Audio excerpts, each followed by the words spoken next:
Joffrey, singing together. Dengarkanlah, nikmati saja. Kini lagu tentang sofa panas. Oh, sofa panas bikin gemas. Iya, gemas. Panas bisa mengganas. Sofa Hati-hati. panas, jangan cemas. Sofa panas, jangan lemas. Nggak lemas gua, biasa aja deh. Di sofa panas. Mantap makan buah atep ya. Oke. Sebelum kita mulai, kita punya teman mau istirahat dulu pasti. Istirahat dulu. Mr. Joffrey. Siap. Mr. Sofa Panas. Yang lebih dikenal Sofa Panas lo daripada gua lo. Lo.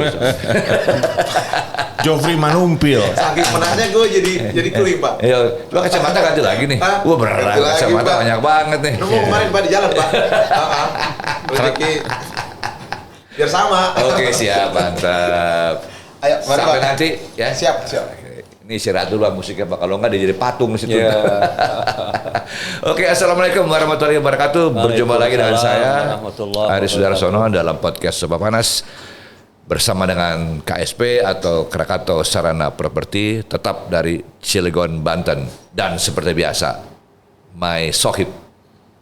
Assalamualaikum warahmatullahi wabarakatuh. Saya Syafari Pramu, mendampingi dengan Mas Ari Sudarsono untuk ngobrol-ngobrol seputar Cilegon, Banten, dan juga Krakatau Sarana Properti. Chef Haryo Prabu. Masya Allah. Keren banget. Pramu, pekerjaannya meramu. Chef Haryo Pramu ya? Iya. Oh, oke, Pramu. Nama dari langit tuh. Ada hubungannya sama Pramuniaga atau enggak? Iya, Pramu, karena memang di hotel itu pelayanan. Oke. Hotel dan resto itu Tapi adalah, ngomong kaosnya apa tulisannya nih? ini kaos anak saya. Anak saya sama saya badannya sama. Oh gitu. Jadi pinjaman baju. Asik, Beli asik. satu pakai dua. Bos, tamu kita ini dahsyat. Siapa beliau? Narasumber kita dahsyat. Ini Pak Haji Mbai Mulya Sarif. Pak Haji Mbai Mulya Sarif. Usianya sama sama saya. Oh iya. Berapa Pak? 71? 72. 72? Sama ya? Beda. Masya Allah. Gak ada bedanya kita berdua nih. Iya, iya. Kita waduh kompak tadi ngobrol di luar juga asik kan. Sama umurnya. Ya kan? Cuman beliau ini lebih tenang, lebih cool. Ya kan? Dan lebih dalam kalau bicara. Oh ya? Kalau kita kan di luar-luar aja. Yuk kita gali deh kalau gitu. Pak Haji Mbai Mulya Sarif, assalamualaikum Pak. Selamat Waalaikumsalam datang. warahmatullahi Selamat datang di Sofa Panas, wabarakatuh. Pak. Luar biasa. Terima kasih Pak, terima kasih sudah mau datang Pak ya. Ini Pak Haji Mbai Mulya Sarif ini adalah, waduh ini latar belakangnya luar biasa loh. Salah satu masyarakat memberikan predikat sebagai pendiri Banten. Pendiri Banten. Pernah jadi komisaris di Krakatau Steel. Seorang yang bukan profesor tapi sering dipanggil profesor gitu loh. Usia 70 tahun, hobinya off-road. Banyak lagi yang lain. Yang jelas seorang idealis tulen. Ajak ngobrol dong. Bingung kan lo mau nanya apa? Saya panggilnya Abbas Syarif aja ya. Siapa Mbai Bang? aja. Hah? Mbai. Iya. Abah Mbai. Oke. Abah Mbai. Menarik tadi dibilang sebagai sesepuh Banten ya. Kalau saya pertama kali terus terang melihat Banten itu ketika saya mengunjungi Surosoan. Iya. Itu dalam benak saya pertama kali ini adalah situs yang dihancurkan. Iya. Saya belum baca itu waktu itu. Belum baca tentang buku tentang situs yang dihancurkan.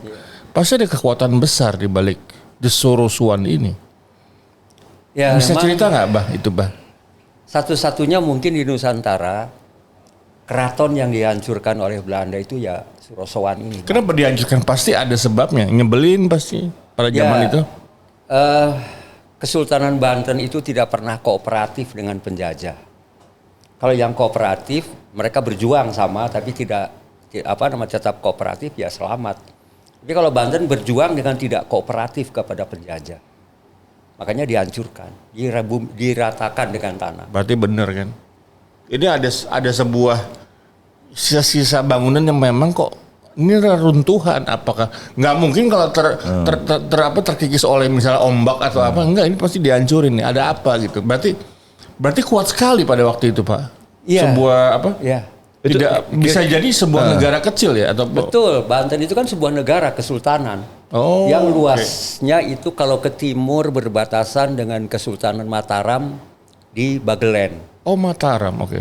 Berbatasan dengan Kesultanan Cirebon itu di utara di Pamanukan. Di barat berbatasan dengan Kesultanan Palembang Darussalam itu di Bengkulu. Oke. Oh, itu Banten seluas itu? Ya. Masya Allah. Jadi Pak, titik tadi Bapak bicara soal geografis ya.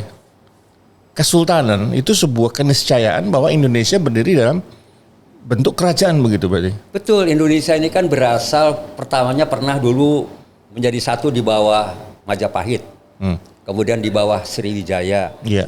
Tapi ketika kedua kerajaan besar itu runtuh, bangsa Indonesia ini terpecah-pecah menjadi hampir lebih dari 200 kerajaan. Terpencar-pencar di 17.000 pulau, kemudian 700 bahasa daerah, ribuan suku, beda agama, beda budaya. Makanya kita kenapa begitu lama dijajah oleh Belanda, hampir 400 tahun, karena bangsa kita terus-menerus diadu domba. Divide et Impera itu pelajarannya ya. Divide et Impera. Itu ini ya. Divide the Emperor kalau bahasa Inggrisnya. Ya, itu senjata yang paling ampuh buat menghancurkan Indonesia ya. Iya, betul. Jadi bangsa Belanda ini Tapi mereka itu warisan meriset itu kan warisannya Belanda. Dipakai loh bangsa kita. Gili juga nih bangsa Indonesia. Ya, dipakai. Itu ada sesuatu kebohongan. Gue nanya sama lu nih. Iya. Kok dipakai sih? Ya itu karena sebuah kebohongan apabila itu terus diulang maka dia akan menjadi keniscayaan yang itu adalah menjadi kebiasaan dan percaya gitu karena kebohongan tuh terus dipupuk dan lama ya Pak ya. Dan kebinekaan itu di samping kekuatan kita juga merupakan kelemahan. Karena mudah diadu domba apalagi kalau menggunakan isu sara, suku, agama dan ras. Persis Pak. Persis. Politik divide et impera yang dikenal di masyarakat Indonesia ini sekarang itu kok kenapa ya orang Indonesia suka banget sih itu. Saya pernah tinggal di Belanda. Di Belanda sendiri tidak ada divide et impera, tidak ada mereka mengajarkan pernah mengkoloni Indonesia, tidak ada. Mereka sangat very human rights di sana, sangat menjunjung kemanusiaan. Jadi Belanda itu double standard dalam membuat sebuah aturan. Kalau dia mau menginvasi sebuah negara, dia membuat aturan hukum di situ. Hanya berlaku di situ, tapi tidak berlaku untuk orang Belanda sendiri. Oke, alright. Bisa jadi. Begitu hebatnya ya Belanda ya. Ya, menyusupkan virus divide et impera tuh. Belanda datang ke Indonesia itu hanya dengan 5 kapal di bawah pimpinan Cornelis de Houtman dan de Keyser. Cornelis de Houtman, ya. Di pelabuhan Karangantu ketika itu Banten dipimpin oleh salah seorang sultan yang bernama Pangeran Sultan Maulana Muhammad Pangeran Ratu Ing Banten. Tuh, pelabuhan berarti sudah merupakan sebuah pelabuhan internasional. Internasional, ya. Terus Indonesia yang dulunya Nusantara, dengan Majapahit, lalu Sriwijaya tadi diutarakan, kemudian ambruk, jadilah yang bertahan Kerajaan Banten ya. Yang disebut tidak kooperatif ya. Tidak pernah kooperatif. Tidak pernah kooperatif pada penjajah ya. Pertanyaan saya adalah kenapa yang lain kooperatif? Ada apa gitu? Masing-masing kan punya taktik dan strategi kan. Tapi tetap pada dasarnya para raja yang ada di Nusantara ini juga pada dasarnya mereka juga sama berjuang hanya menggunakan taktik yang kooperatif misalnya. Seperti Jogja kan. Jogja itu kan kooperatif makanya selamat. Tapi tetap beliau juga ada di belakang semua pergerakan-pergerakan. Jadi kooperatif dalam pengertian tanda kutip ya, tanda kutip. Tidak ada yang kooperatif, tapi ada juga yang kooperatif tanpa total gitu. Ada juga ya. Kayaknya sih nggak ada sih ya. Kalau saya nggak pernah baca. Karena sekarang tuh jadi itu juga jadi warisan juga lo kooperatif. Lo kalau nggak kooperatif, hidup lo susah gitu. Betul nggak, Bang? Betul. Jadi sekarang kan begitu. ketika Repot itu juga nih. Kesultanan Banten dihancurkan itu di zaman sultannya masih anak-anak, namanya Sultan Wakil ya. Masih anak-anak dipimpin oleh Mangkubumi. Nah, Pangeran Mangkubumi ini dikirimi surat oleh Dendles agar mengirimkan orang untuk kerja paksa membuat pelabuhan di ujung kulon. Itu belum buat jalan ya? Pelabuhan ya. Nah, tapi Pangeran Mangkubumi kayak itu dengan tegas. Utusan Dendles ini dipancung kepalanya. Ini jawaban saya. Lebih baik kan dia terus diancam akan dihancurkan. Lebih baik rata dengan tanah daripada harus diinjak oleh penjajah. Wis. Jadi memang Ngeri. Ancesternya Banten ini memang jagoan pendekar itu. Sampai hari ini nama Banten tuh punya karisma tersendiri di kalangan orang-orang Indonesia dari tempat-tempat lain tuh. Melihat Banten tuh memang punya kacamata sendiri lah mereka. Gitu. Iya kan? Cuma memang ada istilah Banten, hati-hati dengan para jawaranya. Ini juga ya jadi. Itu. Jawara ini Pak Ari, itu dari bahasa Arab jauharoh. Artinya intan permata. Intan itu kan mineral yang paling keras di muka bumi. Oke. Nah, para jawara muda, para ulama muda ini sebenarnya, para jawara ini sangat merepotkan Belanda dengan terus melakukan perlawanan. Pasca Banten diratakan dengan tanah itu. Dan mereka emang tangguh-tangguh ya? Tangguh-tangguh. Nah, akhirnya mereka membuat tandingan, jawara tandingan itu yang terdiri dari centeng-centeng mereka. Yang tukang nagihin pajak, tanah, apa segala macam itu. Yang bawa golok kemana-mana itu. Nah, mereka lah yang penampilannya kan angker. Gitu. Kumisnya yang nggak tahan ya? Kemudian mereka tuh ya memang selalu negatif. Ini gitu. teman saya juga nih, Jawara. Berarti Jawara yang doyan duit yang jadi centeng ini. Jadi gitu Pak ya? Ya, nah jadi mereka itulah yang membuat konotasi Jawara tuh ada dua mereka ya? lah yang membuat membusukkan nama Jawara yang asli itu dengan perilaku yang menyimpang, misalnya mabuk-mabukan, judi, main perempuan, melakukan kekerasan. Abah, ada yang bilang konflik utama peperangan antara Belanda dengan Kesultanan itu adalah perebutan uang emas. Artinya apa benar dulu nilai tukarnya itu ada uang emas, dia berangkat dari perintah Rasul kan, perintah Nabi untuk dinar dan dirham itu kan dipakai sebagai mata uang kerajaan kita. Lalu Belanda melihat itu sebagai sebuah gold, gospel and glory. Kemudian akhirnya ditukarlah surat hutang itu dengan yang disebut dengan uang. Apakah betul karena salah satunya perebutan mata uang itu?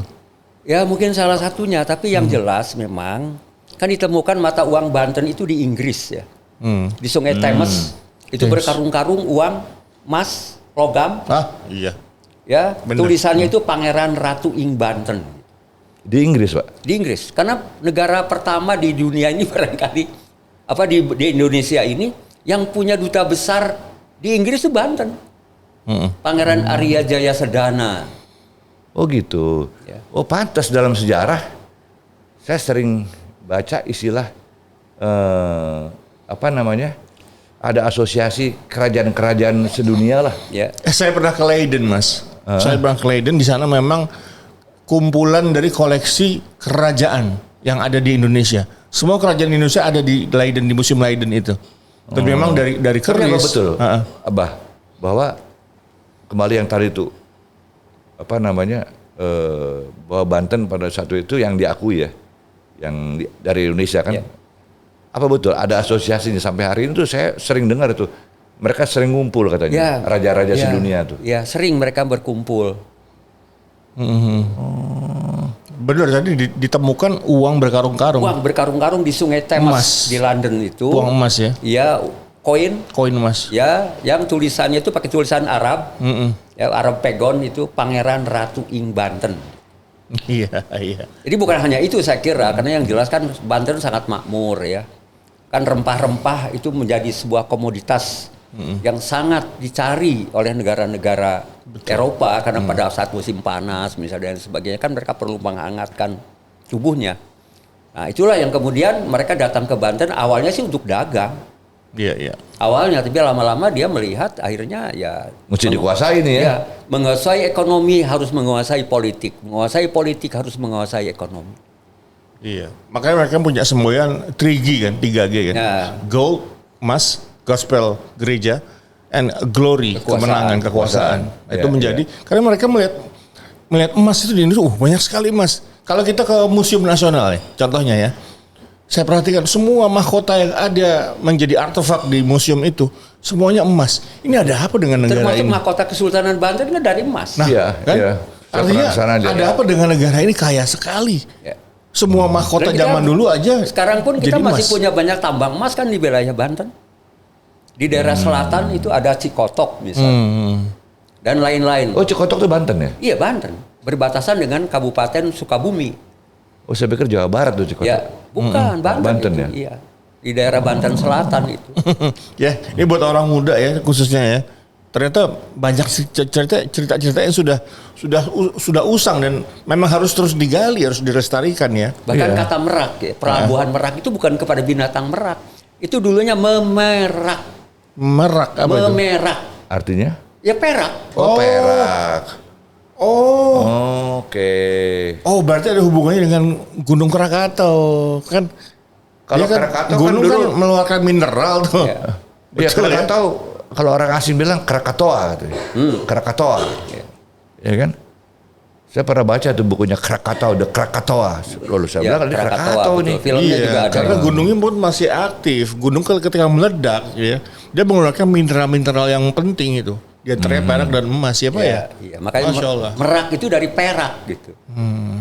Yang sekarang jadi pelabuhan tersibuk Iya, iya. di Indonesia katanya. Pasti setiap nama itu juga ada sebabnya ya. Terus saya baru tahu ini Pak, 2022 Iya. saya baru tahu kalau merak itu adalah memerak. Memerak. Saya pikir Memerak. memang ada burung merak dulu di sini, kita nggak tahu. Ternyata Dari kata perak gitu. perak gitu. Ya. Pantes waktu rekan saya kemarin nyari burung merak juga. Nggak ada. Saya bingung juga Kak. Aneh nyari burung merak di mana sih? Ada yang kopi merak. Oke, ngomong-ngomong Banten ya. Ngomong soal Banten itu kan itu yang sudah terjadi ya Pak ya. Apakah Bapak melihat bagaimana dengan generasi 2022 ini? Kita ketemu nih sekarang bagaimana pandangan Abah sebagai sesepuh Banten ini melihat visi dari anak muda Banten ini bagaimana Mas? Ya memang kita harus akui lah bagaimanapun juga Banten itu dikenal daerah yang sangat heroik.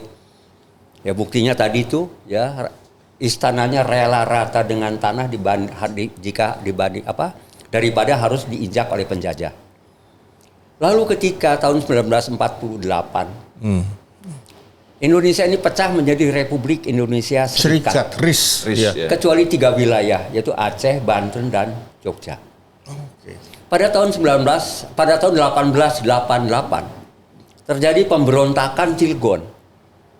Ya, pemberontakan Cilegon itu kemudian berhasil ditumpas oleh Belanda karena biasa ada pengkhianat.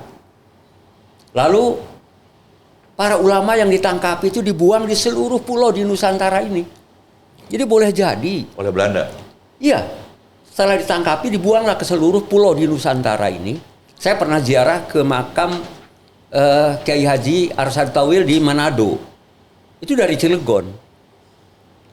Nah, mereka itulah boleh jadi yang menumbuhkan semangat kebangsaan. Di antara semua anak-anak waktu itu bisa mengenal Indonesia. Karena yang dibuang itu para ulama, para pemimpin, para pejuang itu yang dibuang. Kayak itu Seluruh dianggap berbahaya untuk sebuah. Alasannya pemerintah Belanda saat itu kok ngebuang ke Nah, seluruh tanah air itu kenapa ya? dibuangnya justru ke daerah-daerah yang daerah-daerah yang bukan Islam. Maksudnya mungkin supaya dibunuh. Tapi justru malah pada masuk Islam. Oh. Bagaimana Syekh Yusuf? Syekh Yusuf ini menantu Sultan Agung Tirtayasa. Pertama dibuang ke Sri Lanka. Tapi di Sri Lanka mas jemaah haji dari Banten kan selalu mampir di situ kapalnya ngisi bahan bakar, ngisi air. Lalu masih memprovokasi, memberikan semangat kepada para pejuang. Ini kita nggak ngomong soal SARA ya, ini ngomong soal data, sains. Ya, ini sejarah. Data Ini memang semua sejarah lah, diambil. sejarah. Ini sejarah. Lalu oleh Belanda dibuanglah ke Cape Town, ke Afrika Selatan. Dibuangnya ke kaum primitif di sana. Oh, di Cape Town. Di Cape Town. Waktu itu masih primitif. Tapi ternyata orang-orang primitif ini juga pada masuk Islam. Iya, iya, iya. Ya, dan dihormati. Syekh Yusuf ini dihormati di sana. Jangan jadi pahlawan nasional juga di Afrika Selatan itu. Wah, luar biasa, baru denger saya. Saya baru tahu ini, terus terang aja. Ya, saya ziarah ke makam Kiai Haji Arsyad Tauil di Manado. Juga sama, itu dulunya lingkungan non-muslim. Tapi kemudian beliau dibuang ke situ dan ternyata lingkungan itu jadi masuk Islam semua. Ini hal-hal yang Abah ketahui soal apa namanya legasinya Ya. Banten ini. Ya.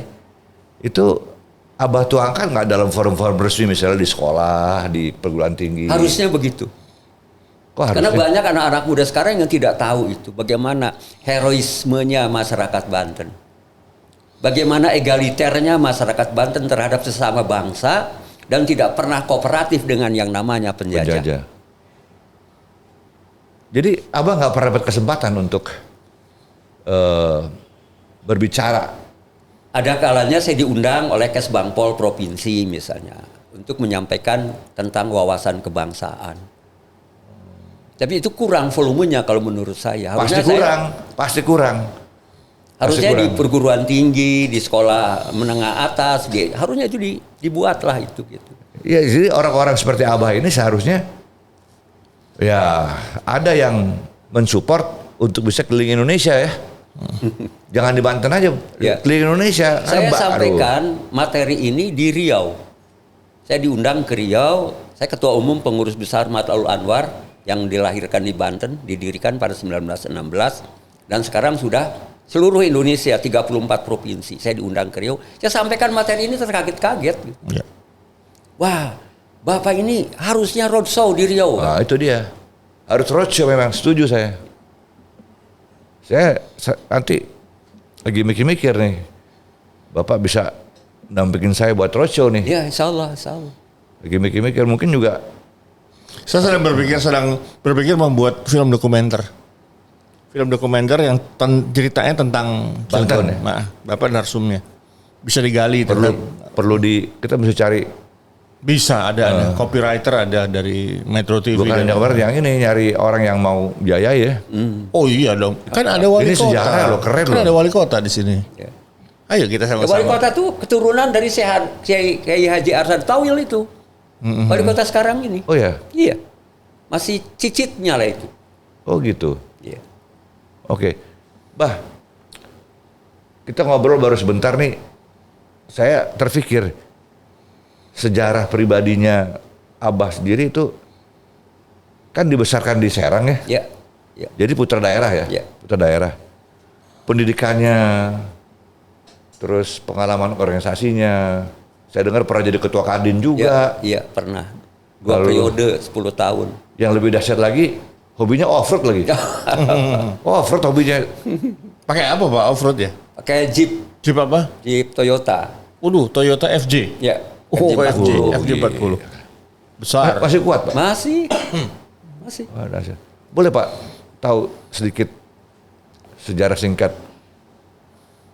Bapak dilahirkan di mana, kemudian pendidikannya di mana formalnya. Ya. Saya dilahirkan di Pandeglang. Kalau di dalam KTP itu kan dulu kan nggak ada akte kelahiran kan. Begitu saya lahir tahun 51 belum ada akte kelahiran kan. Nah, di KTP disebutkan 1952. Ya saya nggak apa-apa jadi lebih muda setahun gitu. Harusnya 51 ya. Harusnya 51. Ini sama sama saya Pak 51. Jadi saya nggak komplain sebenarnya jadi lebih muda gitu. Nah, kemudian pada umur 7 tahun ayah saya itu tentara. Oke. Prajurit yang tidak digaji katanya. Siapa yang gaji katanya? Negaranya aja belum lahir kami udah bertempur gitu. Ya. Yang disebut tentara rakyat itu. Ya, berangkatnya dari peta. Peta Oh, Jepang. peta. Dari pembela tanah air. Jepang kemudian- dulu ya. Ya, Jepang. Lalu masuk BKR, Badan Keamanan Keamanan Rakyat. Rakyat. Jadi TKR, jadi TRI. Tentara Keamanan Rakyat. Ini Tentara saya Perdagangan. baca di buku sejarah ini ceritanya. Bener ya Ya. Pak ya? Ini abang ngomong kita kayak baca buku sejarah nih. Iya. kan? Nah, jadi beliau direkrut oleh KKTT 3 Siliwangi, Korp Komando Teritorium 3 Siliwangi. Siliwangi. Ditugaskan ke Jawa Barat bagian timur menumpas DITII. Kartosuwiryo. Kartosuwiryo. Oh, waktu itu eranya DITI ya? Ya, kemudian selesai ayah pulang ke Serang, mau minta berhenti. Kata komandannya ketika itu, kenapa kamu harus berhenti? Nggak ada yang ngurus keluarga katanya. Saya lahir aja, ayah saya lagi bertugas itu. Akhirnya kata komandannya, udah sekarang keluargamu bawa aja ke Serang, pindah. Kamu dikasih tugas jadi komandan keamanan di kota Serang. Jadi pindahlah saya tahun 57 ke Serang. Serang. Nah, tinggallah di daerah Pecinan saya. Oh, di Pecinan ya? Ya, jadi wawasan kebangsaan saya itu terbentuk memang saya pernah tinggal di lingkungan yang majemuk. Ada semua etnik ada di situ, semua agama ada di situ. Dan banyak orang Tionghoa juga tuh. Betul, iya makanya kan? Pecinan kan. Karena saya pernah baca bukunya Ya, mengenai Pecinan tuh. ya. Ya saya tinggal di daerah itu dari kelas 1 SD sampai lulus SMA. Jadi sudah terbiasa saya berinteraksi dengan teman-teman yang non-muslim, dengan teman-teman semua suku yang ada di Indonesia. Ya, karena Indonesia memang keren ya Pak. Kita sudah paham yang namanya keberagaman itu sudah paham. Ya. Nah kenapa sekarang jadi begini ya? Nah kemudian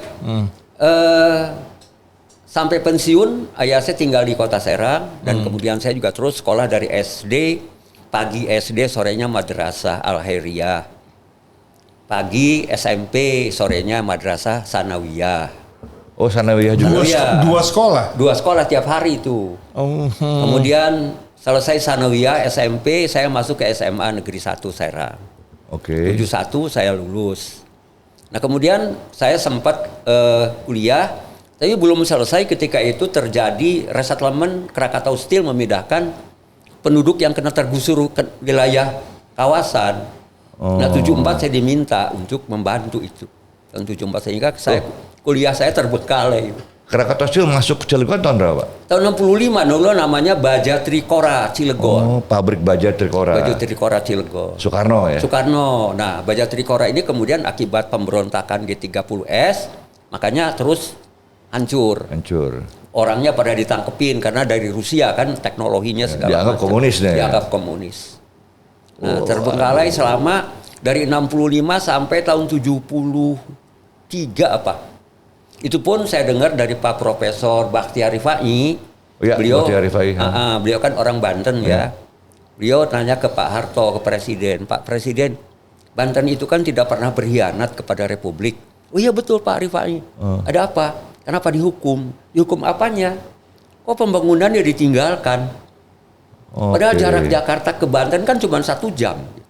Nah, mulailah tahun 70-an itu Pak Harto menggerakkan Krakatau Steel. Krakatau Steel. Oh, itu sejarahnya itu ya? Iya, dan saya diminta waktu itu oleh Krakatau Steel untuk membantu pemindahan penduduk dari wilayah yang terkena Itu saat gusuran. itu Abang masih sekolah? Masih. Ya, masih. Di Serang. Di Serang ya? Iya, saya sampai terbengkalai kuliah saya itu. Gara-gara Krakatau Steel? Terbengkalai. Gara-gara Krakatau Steel? Sekolahnya berantakan gimana? Nggak bener juga nih. Ya tapi dengan pola komunikasi saya yang baik dengan para ulama, dengan para jawara, dengan tokoh masyarakat, ya alhamdulillah lah resettlement itu, relokasi itu berjalan dengan lancar dan kemudian saya ditawari untuk organik di Krakatau Steel. Bilang maaf, saya tidak bercita-cita jadi karyawan, cita-cita saya jadi pengusaha. Oh, bukannya ini Pak. Saya tidak bercita-cita jadi karyawan, saya cita-cita menjadi pejuang gitu. Kan keren juga. Jadi pengusaha, alhamdulillah. Nah, makanya ketika saya bergerak di dunia usaha itu, ya dulu yang mereka masih ada di bawah kan sudah mulai jadi pejabat di Krakatau Steel. Itu yang memudahkan saya dan saya tetap jaga kepercayaan itu. Kok ada istilah profesor tanpa gelar, terus karyawan tanpa gaji? Apa lagi ya? Ya saya dulu dijuluki begitu. Ini orang KS yang nggak digaji katanya. Mau aja Pak ya? Ya mau aja karena saya yakin ya bahwa kebaikan saya itu untuk saya bukan untuk siapa-siapa. Maksudnya kebaikan Bapak untuk? Ya untuk diri sendiri. Kan Allah berfirman begitu dalam Al-Qur'an, in ahsantum li anfusikum wa in asatum falaha. Kebaikanmu untukmu kata Allah, keburukanmu juga kembali kepadamu. Karena Allah itu nggak perlu apa-apa dari makhluknya. Iya. Jadi itu menjadi social capital saya kan akhirnya. Itu istilahnya bagus tuh, social capital. Social capital orang Indonesia sekarang ya tanda kutip. Itu lebih berharga daripada financial capital itu. Iya. Social capital itu. Karena yang bisa melaksanakan social capital dengan baik adalah mereka yang pantas disebut sebagai human capital. Ya. Kan kurang lebih gitu. Ya nggak, Bos? Iya, iya. Jadi segala macam kesulitan yang saya mantep. hadapi. Bukan. Nggak. Saya lagi burning. Burning pikirannya. Nah, jangan terlalu kagum sama gua. Itulah ya yang saya alami. Jadi semuanya itu, semua kesulitan yang saya hadapi itu menjadi penempaan diri saya. Kalau saya sekarang bisa begini ya karena memang saya dulu banyak berhadapan dengan tantangan-tantangan yang kesulitan-kesulitan, tapi saya tidak pernah terjebak kepada masalah-masalah yang negatif. Waduh, alhamdulillah Pak ya. Jadi ikhlas itu apa, Pak? Ikhlas itu kita jangan pengen dipuji sama manusia. Kalau manusia itu sifatnya kadang ingat, kadang lupa. Ya kadang suka, kadang benci. Kadang punya, kadang enggak. Jadi pegawai yang tidak digaji, kemudian itu kan ikhlas Pak namanya. Iya. Iya. Untuk mencapai ikhlas kan perlu perjalanan spiritual yang panjang itu. Betul. Ya proses yang nggak gampang juga sih itu. Kerja nggak digaji. Gimana mengabdi tanpa dibayar itu kan? Iya. Dan yang luar biasanya kok profesor tanpa gelar tuh apalagi Pak? Aduh ini profesor tanpa gelar nih. Ya saya digelari begitulah ya. Karena sering kalau ada jadi narasumber di sebelah kanan saya profesor, di sebelah kiri saya doktor. Tapi saya bisa ya nggak malu-maluin lah gitu. Jadi keilmuannya Ya karena saya juga banyak belajar kan, banyak baca. Nah, para profesor itu kan juga karena rajin baca, dokter itu pada rajin baca. ada kelemahannya Pak Profesor. Ya Pak. Mungkin mereka pinter, Ya. tapi wawasannya katanya begitu. Mungkin ya. Orang-orang yang bergelar profesor, doktor, oke, Ya. teorinya, tapi wawasannya tanda kutip. Begini, dari beberapa pengalaman ya, mohon maaf ini bukan saya menggebiah Uya, bahwa keilmuan seseorang itu tidak berbanding lurus dengan perilakunya. Bisa diulang ya Pak? Keilmuan seseorang, gelar-gelar akademik seseorang tidak berbanding lurus dengan perilakunya. Artinya, Ya kalau itu berbanding lurus, nggak ada dong profesor yang masuk penjara misalnya. ya juga ya. Iya, adab itu adab dulu, baru ilmu. Makanya kalau ilmu tanpa akhlak itu bahaya. Jadi melihat manusia harus lihat manusianya dulu ya. Betul. Gitu. Saya makanya keharusan Benikmah saya bilang, saya ini bukan profesor. Tapi saya di Untirta itu menjadi anggota Dewan Pertimbangan yang saya pertimbangkan profesor semua. Saya tanya, saya ini bukan profesor, Prof. Ini profesor jalanan nih. Pak, Iya kan? kekuatan Bapak itu di integritas. Bapak di situ saja. Urusan akademik itu urusan kami kan. Saya tertarik dengan integritas. Karena saya pernah bicara dengan seorang profesor dan seorang dokter. Carilah manusia Indonesia yang punya integritas. Kita butuh banyak, butuh jutaan. Itu betul Pak? Betul. Karena gini, ada sebuah penelitian di Pennsylvania University kalau nggak salah ya. Bahwa sukses seseorang itu ditentukan oleh 3 hal. Yang pertama knowledge, ilmu, pengetahuan. Yang kedua skill. Dan yang ketiga ini mental attitude, sikap mental. Nah, knowledge dan skill ini perannya hanya 15%. 85% itu ditentukan oleh mental attitude, oleh integritas. Ya. Termasuk uang. Karena orang yang sudah integritasnya baik, dia mendapatkan trust, kepercayaan, uang itu datang sendiri. Ya. Saya alhamdulillah ya tidak pernah ngelamar-lamar kerja tuh tiba-tiba saya diundang untuk jadi komisaris di KS. Kalau kayak sekarang gimana Pak Indonesia sekarang kan? Itu yang namanya public trust kan dibuat. Betul. Menurut saya. Kan diciptakan, dibuat. Padahal enggak. Itu seharusnya nggak boleh begitu. Nggak usah. Itu dengan sendiri ya pengakuan-pengakuan itu datang bukan dari diri kita tapi dari orang lain kan. Tuh. Seorang Chef Haryo itu yang puji kan orang lain. Betul. Kalau kita namanya nggak boleh ngegarmin diri sendiri kan. Nah itu dia. Kan ada orang bilang air laut siapa yang ngasinin gitu. Kayak gitu kan. Yang bener aja air laut kita air laut segede-gede kita ngasininnya capek. Jadi kalau orang Jawa bilang ojo kegedean rumongso, ojo rumongso pinter, Ojo rumongso bisa. ojo rumongso bisa, ojo keminter gitu ya. Ojo pinter. Jangan sok pintar, Jangan jangan sok merasa pintar. bisa. Ya jangan sok tahu gitu. Jadi itu semua sebetulnya masih relevan ya istilah-istilah itu ya. Masih. Ya Pak.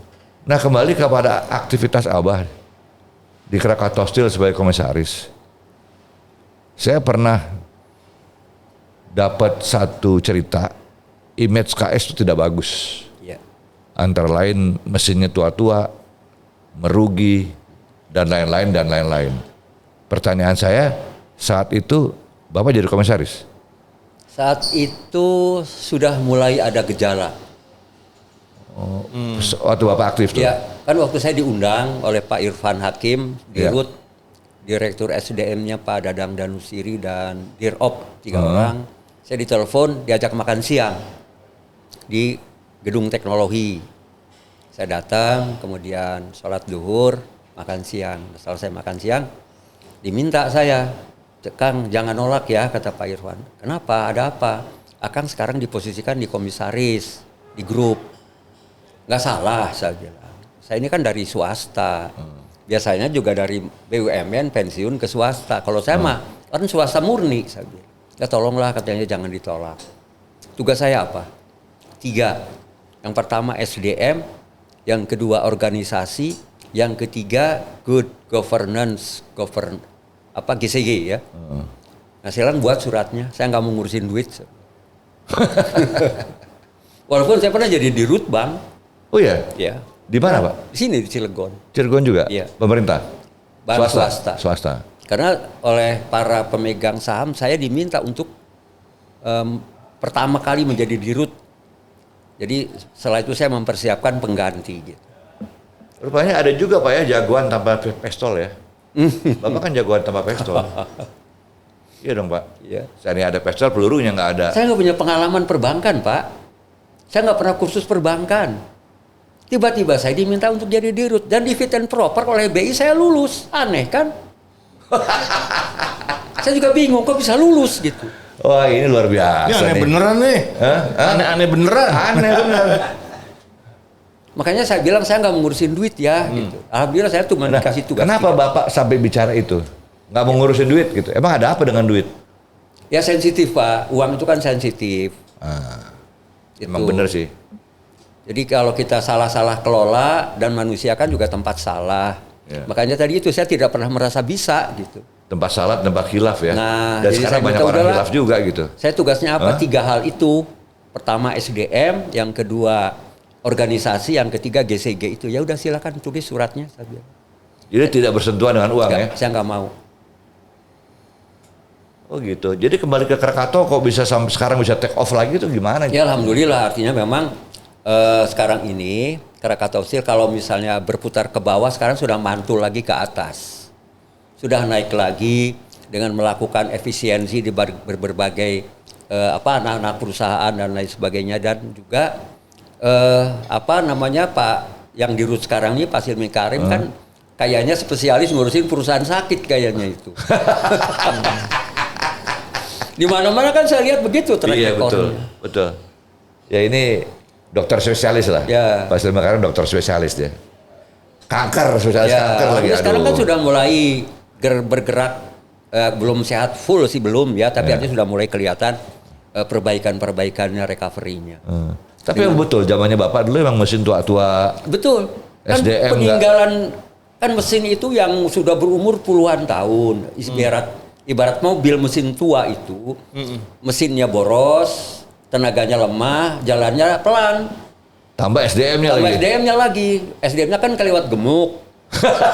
Ya, bayangkan dibandingkan saja dengan perusahaan yang sejenis, itu jumlah karyawan hanya sekitar 3.000, kapasitas produksinya kan 2-3 kali KS. Kita nggak usah sebut nama perusahaannya lah gitu. Kalau Jadi, KS sendiri saat itu ya? karyawannya sudah waktu itu 6.000. Masya Allah. 6.000 dengan berapa juta produksi per tahun. Mesinnya udah tua ya? Mesinnya udah tua gitu. Udah nggak bisa digas lagi gitu. Jadi ibarat bis tua kebanyakan penumpang. Nah gitu. Oh iya bener juga tuh analoginya. Bis tua kebanyakan penumpang. Bis tua kebanyakan penumpang. Jadi sekarang ya harusnya memang dulu KS ini tidak berorientasi ke mesin-mesin yang selalu Jerman misalnya gitu kan. Ternyata mesin-mesin negara lain itu perubahan-perubahan teknologinya kan cepat sekali, makin efisien. Jadi kalau bertahan di mesin-mesin tua itu ya dia nggak bisa jualan, kalah. Jadi intinya Bapak Mbak Mulia Syarif ini mengalami Krakatau pada saat terseok-seok. Sudah mulai waktu itu. Mulai itu. Tahun berapa Pak itu? 2012, 2013 itu sudah mulai. Wah, ya udah lama juga ya. Ya. 2013. Jangankan alat ini pengolahan besi, saya alat masak aja revolusi perubahannya Ya, cepat sekali. cepat sekali. Iya. Cepat sekali. Dari oven menjadi conveyor oven sekarang. Sekarang lihat aja HP. Tahun 90-an kita kenal HP. Iya, saya setuju Pak. Karena saya juga di olahraga begitu. Yang namanya latihan tuh udah nggak alamiah lagi. Iya. Jadi peralatan teknik itu hari ini modern, tahun depan sudah kedaluarsa. Kan kalau di saya tuh pasti ke Bapak juga cocok nih, ke Chef Hari juga cocok. Di olahraga tuh ada istilah the champion is not born. The champion is made. Dibuat emang, dicetak sekarang. Dicetak. Jadi sport science, bicara sport science. Ya. Jadi di segala bidang emang sekarang udah begitu. Permasalahannya yang menjadi pertanyaan saya kembali ke Abah ini adalah apakah SDM Indonesia sudah siap menghadapi perkembangan yang luar biasa dari aspek teknologi? Harus disiapkan, karena itu sebuah tantangan yang realistis. Tiap tahun kan berubah terus teknologi, makin modern. Tenaga kerja kita juga kan harus suka tidak suka harus menyesuaikan diri. Contoh, ketika terjadi tol misalnya, ya di jalan tol, kan berapa banyak yang dirumahkan itu karyawan. Karena sekarang tenaga manusia makin modern, makin banyak digantikan oleh alat, oleh robot misalnya. Iya, di mana-mana sekarang udah banyak pakai. Di Krakatau itu saya juga pakai tuh robotik tuh. Jadi digitalisasi itu adalah sebuah keniscayaan. Gitu. Iya. Kalau enggak ya nggak efisien. Terus harga jual kan nggak bisa bersaing. Tapi setahu saya sih semakin banyak secara knowledge orang Indonesia yang muda-muda ini luar biasa lah. Sekolah di luar, ya kan, title-nya juga. Bahkan banyak yang cum laude sana, cum laude sini. Tapi kalau begitu balik ke Indonesia, kalau petasan mejen Pak. Disundut tuh kayak nyala apinya, gimana Kalau tuh? motor mejus. Jus. Mungkin begini, kembali kepada manusianya ya. Jadi teknologi itu kan standar lah, tapi mungkin orang-orang yang punya titel tinggi-tinggi itu tidak mau berangkat dari nol. Ya, tidak mau memulai dari nol, maunya dia langsung ke puncak. Misalnya begitu antara lain. Yang tadi dong kegadian Rumongso ya. Nah, jadi kalau bahasa kampungnya itu kayak rusa keribetan dengan tanduknya gitu. Iya. Oh, ya benar juga ya. Ya sudah sibuk dengan mahkotanya kalau sudah sibuk dengan titelnya. Saya kan S2, saya kan S3, masa harus gitu. Padahal harusnya dibalik, biar begini-begini saya S3 loh. Ya. Tawadu. Iya, secara agama ya tawadu lah, harus tawadu. Complicated ya? Complicated. Ada solusi versi Bapak? Ya kita perbaiki saja moralitas kita ya, bahwa Wah itu nggak gampang Pak. betul, mindset kan? Mindset, bukan hanya mindset, pendidikan dari awalnya. Dari awal. Itu makanya subhanallah saya bilang saya bisa begini karena memang saya ditempa oleh keadaan yang sulit. Ketika saya misalnya di Bandung, saya jadi supir bis kota di Bandung. Oh ya? Pernah. Ada orang yang kenal saya, kenal ayah saya, itu sampai kaget. Asep ini apa-apaan di sini? Tenang aja Mang, saya bilang. Saya lagi belajar, saya bilang. Wah mantap nih. Asik nih. Dengerin nggak lo? Belajar. Ya kan? Jangan pengen keren aja. Kalau orang Jawa bilangnya getih ya. Getih itu belajar dengan kesungguhan dan jadi pendalaman. secara nggak sadar. Dan perlu contoh. Ini contoh lah sederhana ya. kita sebagai muslim itu punya teladan yang namanya Rasulullah. Beliau terlahir dalam keadaan yatim, kemudian piatu, miskin, tidak bisa baca tulis, kemudian dikayakan oleh Allah. Setelah kaya, beliau diangkat jadi nabi dan rasul dan kemudian menjadi kepala negara Madinah. Modal awalnya itu al-amin, trust. Itu kan moral. Sebenarnya bank juga sama. Yang namanya jaminan itu bukan kepada benda, tapi kolateral itu adalah karakter. Kalau karakternya sudah baik, itu duit datang sendiri kok. Saya rasakan betul itu. Gitu ya. Gimana bos? Ini kita kayak ngomong sama, kayak kita lagi kuliah di kelas nih. Hah? Jadi, Pak dosen minum dulu Pak. Aduh. saya mengalami banyak sekali percepatan nih perubahan ya. Saya ketemu dengan orang-orang istimewa dan hari ini saya ketemu sangat istimewa. Jadi kayaknya saya mesti ketemu Bapak nih untuk mendengarkan tadi Bapak bilang bahwa nilai tertinggi dari sebuah manusia itu adalah trust tadi, al-amin tadi. Luar biasa. Al-amin. Saya pakai kata-katanya ini Ya, bagus. Soekarno sering bilang dulu. Jadilah manusia-manusia yang al-amin katanya. Salah satu kata-kata Soekarno tuh. Karakter building. Nation and character building. nation Jadilah and manusia-manusia character Indonesia yang building. al-amin. Itu Islami itu. Islami. Jadi Islam itu bukan kepada janggut, Bukan kepada simbol-simbol. simbol-simbol Bukan. celana cingkrang, bukan. Bukan celana cingkrang ya. Esensinya adalah Nilai-nilai. nilai, adab. Abah, versi Abah nih. Situasi bangsa Indonesia saat ini untuk saya pribadi sedang merambat ke atas kan. Ya Allah, insya Allah. Menuju ke perkembangan yang baik. Tapi yang tidak baiknya masih rumpuk di bawah gitu loh. Banyak banget masih menurut saya. Ini ngatasin ini gimana ya? Ya kan gini, negara kita ini berdasarkan Pancasila ya, berdasarkan ketuhanan yang Maha Esa. Artinya semua kegiatan itu harus berlandaskan kepada agama. Bukan negara agama. Berlandaskan pada agama. Ya nilai-nilai itu, nilai-nilai agama yang dipraktekkan dalam kehidupan sehari-hari. Misalnya jujur, itu kan perintah agama. Ulet, perintah agama. Bekerja perfect. Allah berfirman di dalam sebuah hadis qudsinya itu, innallaha katabal ihsan ala kulli syai'. Sesungguhnya Allah telah mewajibkan kepada kalian untuk melakukan yang terbaik dalam segala hal, perfect. Jadi nggak ada yang kerja asal-asalan, daripada tuh nggak ada gitu. Ya daripada nganggur misalnya. Itu dia. Hasilnya juga Ada daripada. kan anak-anak sekarang tuh suka ngobrol begini. Ya daripada nganggur, tidurnya capek di rumah. Itu. Apalagi kerja ya katanya. Ya ini bagaimana? Kapan kerjanya lu? Saya bilang. Kayak Malah gitu.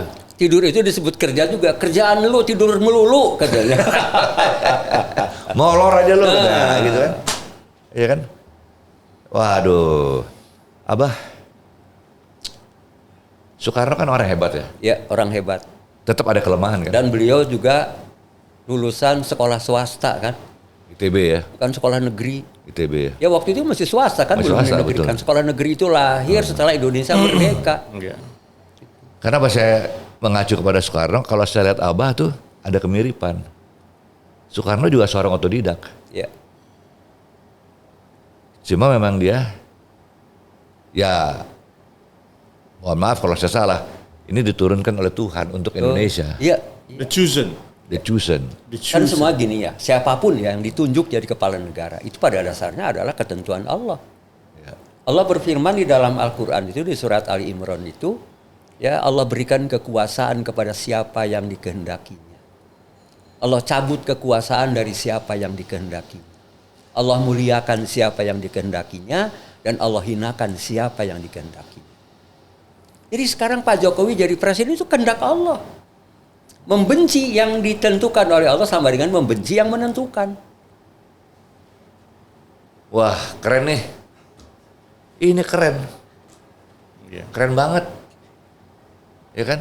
Jadi intinya yang mau disampaikan Bapak adalah jalani hidup ini dengan hati yang lurus, maka jalanmu akan lurus. Begitu Ya. kira-kira. Dan jalan yang lurus itu membuat kita tenang. Gak pernah resah, gak pernah gelisah. Dan ciri seorang mukmin itu hidupnya tenang dan menenangkan. Ya, dan Bung Karno selalu mengatakan itu. Berjalanlah, bekerjalah sesuai dengan perintah Allah. Berjalanlah yang lurus di atas jalan Allah. Nah, itu sekarang. Karena pada dasarnya kebaikan kita itu untuk kita. Allah mah nggak perlu apa-apa. Semua manusia di muka bumi ini jahat semua. Allah nggak pensiun jadi Tuhan. Jika semua manusia ini baik semua, soleh-soleha semua, tidak akan menambah kemahakayaan Allah dan kemahakuasaan Allah. Semua itu untuk kita. Kalau kita berbuat kebaikan itu investasi buat kita. Investasi abstrak. Ya, tapi juga kondisinya kan sekarang banyak sekali kejahatan dan kesewenang-wenangan, ketidakadilan. Itulah fungsinya nilai-nilai baik tadi. Kita harus hadir, Bapak harus hadir sebagai penyeimbang, betul? Karena hidup ini kan, dunia ini kan isinya good and bad, white and black, ya kan? Yin and yang, begitu kan kira-kira ya? Iya. Jadi memang fungsi nilai baik ini yang mengangkat yang buruk ini gitu loh. Ketika buruk ini apakah bisa sirna, bisa habis? Ya tidak akan selama dunia ini masih bernama dunia, Iya. itu tidak akan bisa. Kita meninggalkan itu. Kita harus tetap berinteraksi. Sebaik-baik orang pasti ada yang memusuhinya. Sejahat-jahatnya orang pasti ada yang mengikutinya. Karena Allah memang di dunia ini menciptakan dua jalan. Silakan memilih, faman sa'afal yu'min, faman sa'afal yakfur. Mau berimanlah, silakan. Mau kafirlah, silakan. Karena Allah tidak perlu apa-apa. Nah, ketika kita merasa bahwa kebaikan kita untuk kita, maka kita mencari yang terbaik kan. Untuk kita lakukan. Karena itu investasi abstrak yang saya bilang tadi, ini merupakan social capital yang tidak bisa hilang gitu. Jangankan kalau bicara orang tidak suka kepada kita. Nabi saja ada musuhnya kok. Iya, benar. Social capital itu bisa berjalan karena adanya human capital. Ya. Iya kan? Nah, ini yang sekarang ini mungkin pemahaman ini yang masih rendah. Sehingga seolah-olah, kalau nggak ada gua, nah nggak bisa begitu. Kebaikan kita itu bukan untuk siapa-siapa, tapi untuk diri kita. Atau misalnya sendiri. begini, itu kan gara-gara gue gitu. Itu kan. Gue yang mulai itu. Mereka tinggal ngikutin aja. Kan sekarang begitu. Berarti masih ada hasad di hatinya kalau dia ngomong begitu. Banyak bos yang ngomong begitu. Gue bawa tuh. Ini karena gue tuh, gitu kan. Masih ada hasad itu. Karena itu ada istilah pahlawan kesiangan kan. Kalau nggak ada gua mati lo. Gitu. Ya. Kan gitu sekarang. Untung ada gua lo. Nah, itu penyakit hati ya Pak. Ternyata. Penyakit hati. Yang disebut dengan fi qulubihim marad, di dalam hatinya ada penyakit. Tapi mungkin manusia memang begitu ya. Ya manusia selama dunia ini masih bernama dunia, nanti di akhirat baru kita pisah. Itu yang beriman di sorga saja semua, yang durhaka neraka semua gitu. Gak ketemu lagi sudah. Gak ketemu lagi ya? Gak ketemu Tapi lagi. ada ceritanya tuh Bah. Yang dari neraka pengen ngeliat surga katanya. Telepon-teleponan dia tuh temennya berdua. Bos, gimana surga, asik gak? Asik. Gue boleh gak main ke sana? Lewat mana lu? Gue bikin jembatan deh. Sana tadi ceritanya kan. Ada kontraktor. Ada kontraktor itu kan. Jadi baru setengah jalan. Ditanya sama yang dari surga di telepon. Nggak nyampe-nyampe lo ke surga. Ini gue bukannya cepet pekerjaan lo dari neraka ke surga. Tahu dari mana lo cepet? Iya kan insinyur kontraktor lo ngumpul di neraka tuh. Itu hanya joke ya. Joke pemborong segala ngumpulin di neraka setahu gua. Kalau bikin jembatan cepet dong mestinya gitu. itu hanya joke saja. Nah, jadi makanya dalam hidup ini kita paling tidak Pak Arya, paling tidak Pak, kita harus punya 4 hal. Yang pertama visi, misi, mean and value. Visi kita apa sih? Ya hari akhirat itu, yaumiddin itu. Makanya ketika kita sholat, berapa kali kita membaca Maliki Yaumiddin gitu. Ya, itu visi kita. Ya di sana tidak ada lagi orang yang bisa misalnya berbohong. Di dunia ini orang banyak yang jahat tapi selamat. Orang baik malah masuk penjara misalnya. Karena dibuat rekayasa kan bisa. Kesaksian palsu dan lain sebagainya. Visi kita tuh semua ke sana, ke Yaumiddin itu. Nah, yang kedua apa? Visi, misi kita apa sih hidup ini? Ibadah. Ya, makanya Islam itu agama yang sempurna, semua diatur. Jangankan apa-apa. Buang air kecil, buang air besar saja diatur karena itu ibadah. masuk pakai kaki kiri, berbaca doa, duduk, tidak boleh menghadap kiblat, tidak boleh membelakangi kiblat, harus di ruang tertutup. Dipisah. Dipisah, ya. Karena itu ibadah, diatur semua. Nah, keluar kaki kanan ada doanya gitu. Ya, ya. Nah, itu urusan buang air kecil. Dan itu semua untuk kepentingan manusia sendiri. Ambil gelas juga ada doa. Nah, makan, minum pakai tangan kanan misalnya. Ya. Jadi visi kita Yaumidin misi kita adalah ibadah. Hidup ini harus jadi ibadah. Yang ketiga hidup ini harus berarti. Kalau orang yang tidak punya arti hidup bisa bunuh diri, apa Tapi arti hidup ini? hal-hal begitu kan sebetulnya sebuah perumpamaan yang bagus ya. Ya kan? Tapi ada yang nyeleneh juga tuh, Abah. Saya pernah hadir di pesta nih. Teman saya nih juga aduh aneh-aneh aja nih. Lu makan apain pakai garpu, pakai sendok? Ke tangan dong. Kok pakai tangan lagi pesta gini? Ada pahalanya. Kok ada pahalanya? Rasulullah dulu makan pakai tangan katanya. Gua bilang, lu nggak pakai logika lo, saya bilang. Dulu kan belum ada sendok kopi sama itu garpu kan begitu kan. Jadi itu harus membaca asbabul wurudnya gitu. Kalau Al-Quran asbabun nuzul. Jadi saya lihat sekarang banyak orang baca Quran ditelan habis. Nah, jadi namanya tekstual gitu. Tekstual. Tidak kontekstual. Betul. Gitu. Dia nggak bedah lagi sendiri ya secara logika menerima Yang keempat itu apa? Value, nilai. Ya, jadi visi, misi, mean and value. Nah, value itu nilai. Kata Ibnu Maskawi, ulama besar di abad pertengahan, nilai sesuatu itu berbanding lurus dengan manfaatnya. Ya, jadi HP ini masih bernama HP kalau masih berfungsi, ada manfaatnya sebagai HP. Kalau sudah nggak berfungsi lagi namanya apa? Rongsokan. Ya, jadi nilai sesuatu itu berbanding lurus dengan manfaatnya. Makanya Nabi mengatakan khairun nas anfa'uhum linnas.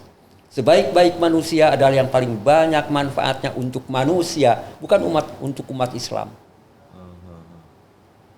Abah, saya baru ingat nih, tadi kita ngobrol di luar tuh. Abah sebut Indonesia negara satu-satunya yang tidak terpecah sampai hari ini. Ya. Bahkan tempat lahir agama Islam sendiri terpecah. Bisa gitu ya? Ya. Negara Indonesia ini satu-satunya di muka bumi yang berasal dari 200 kerajaan lebih, tersebar terpisah di 17.000 pulau, 700 bahasa daerah, ribuan suku, beda agama, beda budaya, tapi bisa bersatu di bawah nama Indonesia. Ini satu-satunya. Bangsa lain banyak yang pecah kan? India misalnya pecah menjadi 4 negara, India, Pakistan, Bangladesh, Sri Lanka. Yugoslavia pecah menjadi 6 negara. Bahkan tempat lahirnya Islam, Jazirah Arab, yang pernah disatukan oleh Rasulullah menjadi negara Madinah, sekarang pecah menjadi 22 negara. 22 negara? 22 negara. Saudi Arabia, Yordania, Palestina, Lebanon, Syria, Yaman. Ya. Pantas agamanya sendiri macam-macam agamanya ya. Karena kita punya kesepakatan. Makanya bangsa ini disebut bangsa kesepakatan, Darul Mitsak. Contoh dari Nabi ketika beliau hijrah dari Mekah ke Madinah, beliau membuat kesepakatan dulu. Namanya Mitsak Madinah, kesepakatan Madinah. Itu yang ditiru oleh para ulama dulu, ya. Bangsa kita ini majemuk, tanpa kesepakatan nggak bisa bersatu. Nah, kesepakatan itu bernama Pancasila itu. Oke. Orang yang merubah kesepakatan itu berkhianat kepada kesepakatan. Contoh PKI kenapa diharamkan di negara ini? Karena dia ingin berkhianat kepada merubah kesepakatan itu. Maksudnya ideologinya ya? Iya, itu kan kesepakatan itu. Nah, itu yang tidak dimiliki oleh Saudi misalnya dengan negara-negara Arab di sana. Oleh Afghanistan. Afghanistan itu penduduknya 100% Muslim. Sukunya hanya 6, yang besar cuma 2. Perangnya nggak pernah berhenti kan? Kenapa? Kan tidak ada kesepakatan itu. Mereka makanya banyak belajar ke Indonesia.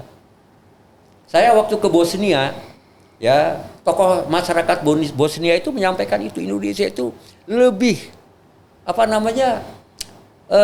untuk pecahnya itu lebih sangat besar dibandingkan kami gitu. Tapi kok bisa? Nah, saya ingat saya pernah baca buku juga nih. Raja Hindu pertama datang ke Indonesia, atau namanya belum Indonesia masih. Hindia Belanda. Masih Hindia Belanda. Ini Raja Hindu pertama yang datang. Dewa Brata, Prabu Dewa Brata datang ke Indonesia. Dia lihat ini Pulau Jawa. Dia ngomong sama teman-temannya, ini kalau jadi negara, ini pasti negara yang makmur, sejahtera. Luar biasa lah. Ditanya sama Tuhan, kok bisa begitu? Lihat aja. Kekayaan alamnya kayak begitu. Lihat aja manusianya kayak begitu. Ramah, saling gotong royong. Belum pernah saya lihat nih. Ada satu tempat yang kayak begini tuh. Itu Raja Hindu pertama. Tapi kenyataannya beda sekarang ya. Ada pergeseran belakang sekali. Ada pergeseran gitu ya. Distorsi. Tapi distorsinya kelewatan. Iya. Karena mungkin para pemimpin kita kurang memberi contoh teladan. Itu dia. Perubahan. Para pemimpin kita kurang memberi contoh teladan dari mulai tahun berapa tuh? Jadi Andi setuju bahwa perubahan itu dari atas. Bukan akar Harus rumput. dari atas dong perubahan, dari pemimpinnya. Jadi bagaimana pemimpin mengajarkan hidup sederhana. Iya deh. Tuh. Lu mangap baik.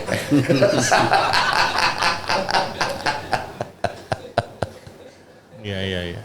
Waduh, ini kita ngomong begini sama Abah, jadi kita di revolusioner banget nih. Iya dong. Terus apa yang Abah lihat potensi di Cilegon nih untuk ke depan? Oh, potensi Cilegon ini luar Karena biasa. gini loh, kenapa saya tanya, putra daerah, putra Cilegon keluar semua, nggak ada yang mau di sini. Cilegon itu luar biasa ya. Kawasan industri di Banten ini yang paling besar ya di Cilegon. Kemudian tenaga kerja yang terserap di Cilegon itu kan puluhan ribu. Nah, kita punya kawasan industri, itu bisa juga dijadikan kawasan wisata industri seperti pernah dulu tahun 80-an. Ya. Jadi masyarakat Banten yang tidak tahu tentang Krakatau Steel, mereka tahu. Oh, ini pabrik anu dan lain sebagainya. Lalu bagaimana penyerapan tenaga kerja dan lain sebagainya. Itu harusnya diulangi lagi. Karena masyarakat kan nggak tahu bagaimana sih kerjanya. Jadi sosialisasi di sini ya? Iya. Enggak, ini pertanyaan tadi, kok orang Cilegon pada maunya kerja di luar gitu? Iya, karena mungkin gini. Tidak mau mengabdi ke Cilegon gitu. Iya, karena dulu ya ini pengalaman dari seorang yang teman seangkatan saya, SMA-nya, SMP-nya sekelas dengan saya. Dia anak cerdas, begitu lulus ITB, dia ngelamar ke KS itu tahun 74 kalau nggak salah. Tahun 74 iya dia ngelamar di KS, dia lulus ITB. Itu lamarannya pun bisa hilang gitu. Hah? Ada yang ngilangin. Aduh, ini namanya, aduh. Terus itu bisa hilang di mana? Ya nggak tahu. Dia sampai hari ini pun dia nggak tahu siapa yang ngilangin. Sehingga dia akhirnya merubah lamarannya dan di situ ada seorang pejabat yang memang orang Banten gitu. Dia yang tolongin. Gitu. Tapi itu nggak di Cilegon aja, Bah. Di mana-mana teman-teman saya juga banyak yang begitu. Ya. Gila tuh perusahaan, masa gue punya CV bisa hilang katanya. Ya gitu. Kayak gitu-gitu. Itu kan politicking gitu namanya. Politicking. Lebih dari office politicking udah. Ya, politicking itu.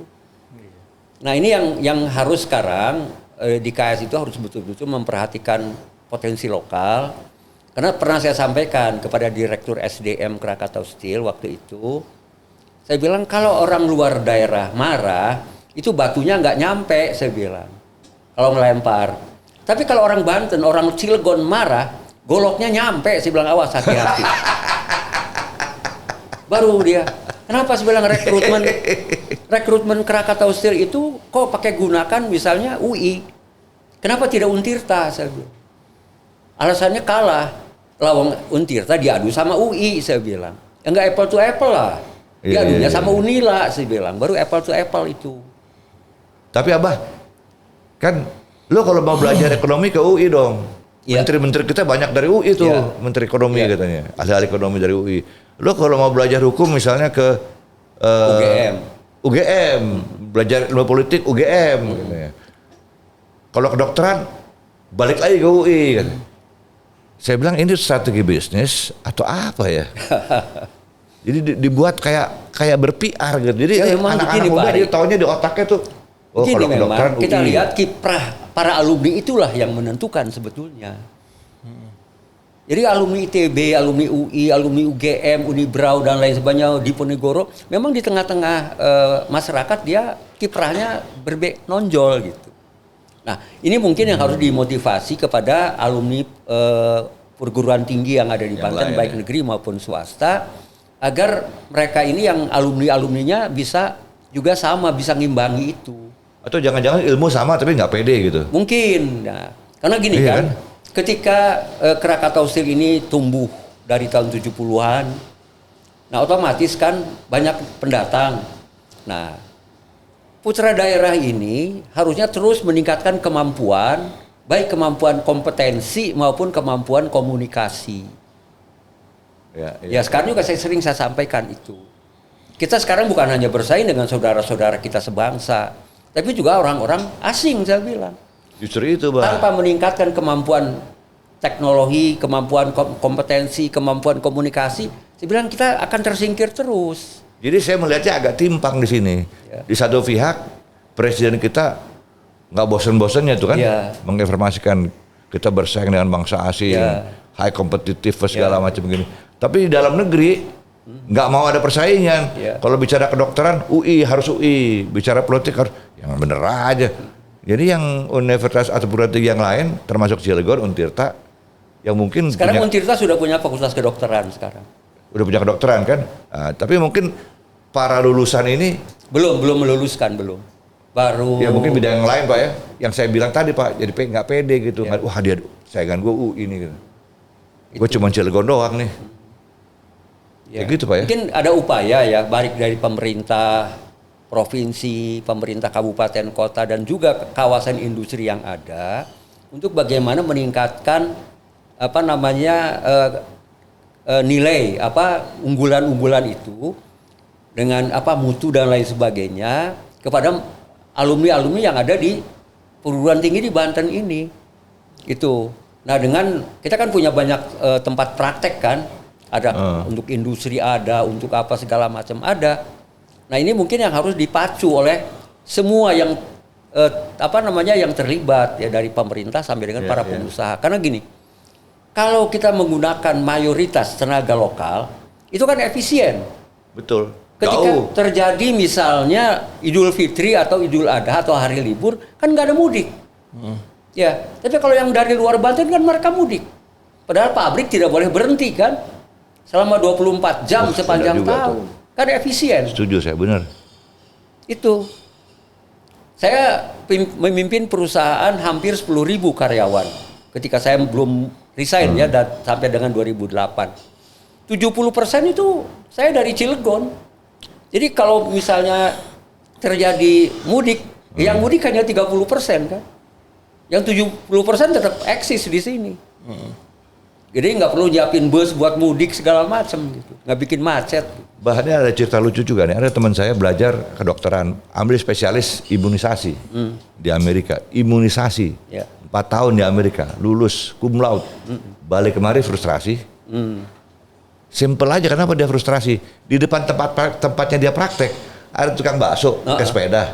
Itu nyuci piringnya jadi ember begitu, nggak ganti-ganti airnya, begini-begini doang nih. Ya kan? Dan orang order terus baksonya.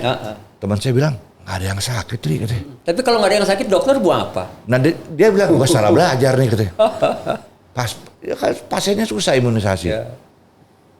Itu teman saya satu. Saya bilang emang lu kalau bicara ilmu kebal sama orang Indonesia. Kan kita sudah lolos ya dari COVID segala macam. Itulah bangsa Indonesia hebat gitu. Iya. Kalau kata teman saya yang orang asing ya, kenapa bangsa lo bisa seperti ini gitu?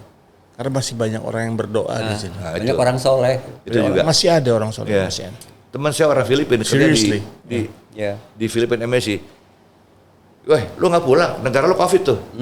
Gue di sini aja. Kenapa? Orang berdoa semua untuk COVID tuh ribuan orang. Di negara gue nggak kayak gitu katanya. Cuma di negara lu. Saya pikir-pikir ya benar juga sih. Itu. Doa itu kan cuma diajarkan di agama. Iya. Ya. Kita bekerja maksimal tanpa doa namanya sombong. Apapun agamanya. Apapun agamanya. Mantep nih, makan buah atap udah. Aduh. Pak. Aduh. Kurang nih waktunya mau ngobrol gini. Saya makin panas nih. Makin panas. Gimana Mas? Makin berpikir, Makin makin berpikir. banyak refleksi diri. Enggak, ini banyak yang ada kesamaan yang gua nggak bisa memberikan satu kesimpulan gitu ketemu Oase. Abah ini Ya. jadi ada pencerahan-pencerahan yang aduh, emang Indonesia emang I love you lah Indonesia. Ini contoh ya Pak. Filipina itu dulunya negara Kesultanan Islam Sulu. Sekarang Iya, agamanya dulunya berubah. Majapahit Pak. Iya, Kesultanan Islam Sulu kan. Ya. Sekarang agamanya apa di sana? Katolik. Indonesia nih, kerajaan-kerajaan semuanya Islam, kecuali Bali dan NTT lah. Dijajah hampir 400 tahun, tapi nggak berubah agama. Siapa yang ngejaga itu? Allah Subhanahu wa Ya. taala. Dan Wali Songo adanya cuma di sini ya. Wah, berarti Wali Songo hebat ya. Hebat. Wah, zaman dulu udah punya ilmu markom tuh Wali Songo. Ya kan sekarang faktanya kita masih mayoritas kan. Tidak Aduh. berubah agama gitu. Padahal mereka menggunakan kekuasaan dan lain sebagainya. Abah kapan ya kita ngobrol lagi ya? Silakan. Silakan. Iya, Adi, waktunya kurang nih. Hmm. Saya udah desain ini katanya udah dulu ntar sambung lagi katanya Ya. yang depan bilang begitu. Aduh, gitu. Abah terima kasih Abah. Baik, sama-sama. Aduh, alhamdulillah banget saya dapat ilmu banyak ini. Ya, barakallah. Ya, demikianlah untuk Anda semua. Lalu ngobrol saya dengan beliau ini Bapak Haji Mbai Mulia Syarif, salah satu tokoh Banten, pernah menjadi komisaris Krakatau Steel dan segala macam kebisaan yang beliau punya yang saya sebut sebagai multi talent. Ini susah nyari multi talent di Indonesia nih, ya kan? Sebelum saya berpisah ada pesan-pesan Mas? Buat kamu yang mau merchandise Sofa Panas, bisa follow Instagram kita dan juga YouTube kita. Jangan lupa subscribe ya. Subscribe. Pak, mau ada pesan-pesan Pak buat yang nonton? Ya, saya kira gini ya. Kita ini patut bersyukur. Negara kita ini satu-satunya di muka bumi, nggak ada negara lain seperti negara kita. Itu harus kita syukuri dengan menjaga kebinekaan ini. Karena kebinekaan ini, perbedaan ini merupakan sunnatullah. Ya. Dan takdir. Oleh karena itu Allah berfirman di dalam hadis qudsinya, jika tidak suka kepada takdirku, silakan cari Tuhan selain aku dan silakan keluar dari kolong langitku. Wih, ngeri bener. Ngeri bos. Alhamdulillah, percakapan kita hari ini direkam semua. Yoi. Nanti saya akan putar ulang. Ya, Saya akan ya. putar ulang. Mau diputar ulang ya?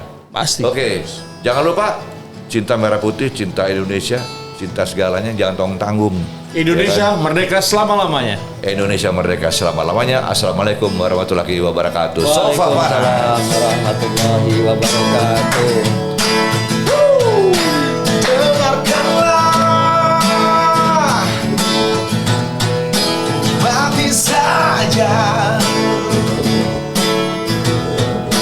ini lagu tentang sofa panas. Sofa panas, yeah. Bikin gemas. Sofa panas bisa mengganas. Sofa panas.